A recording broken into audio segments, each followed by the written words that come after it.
ben jij? Ik ben 9. Jij bent 9. En jij, hoe heet jij, lieve? Ik heet Sherin en ik ben 10 jaar. Hoeveel jaar ben je? Ik ben nou hier Ja, en dan heb je hier van 7 tot 9 en 10 tot 12. So you say everything's gonna be alright now, but how do you really know?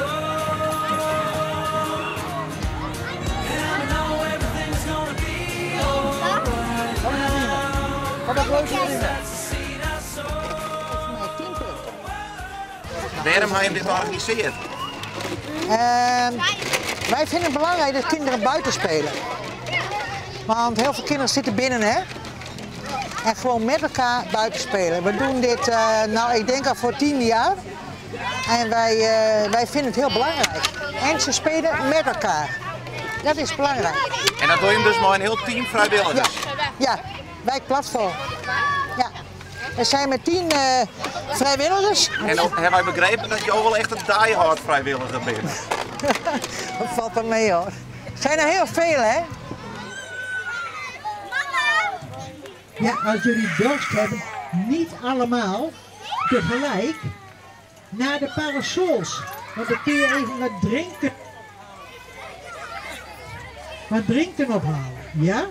Weet je nog hoe dat ooit begonnen is, dat vrijwilligerswerk? Ja, ik was 16. En dat is nou bijna 51 jaar terug. En dat was met de padvinderij. En dat was met de jeugdhaven. Mensen die het dus niet zo goed hadden. En die kinderen die hadden ook niet zoveel. En daar begon het mee. Dus ja, ik weet niet hoe dat komt. Maar ik denk dat ik het van mijn vader heb geërfd, zeg ik dan maar. Want die deed dat ook.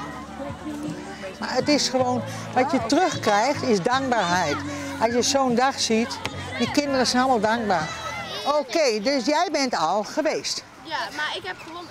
Ja, oké. Nou, als je hebt gewonnen, dan krijg je van mij, even kijken hoor, 4 op een rij, krijg je van mij 10 punten. Nou, is dat niet mooi? Ja. Oké. En nou naar het andere spel. Yes. Nou, wie krijgen we nou?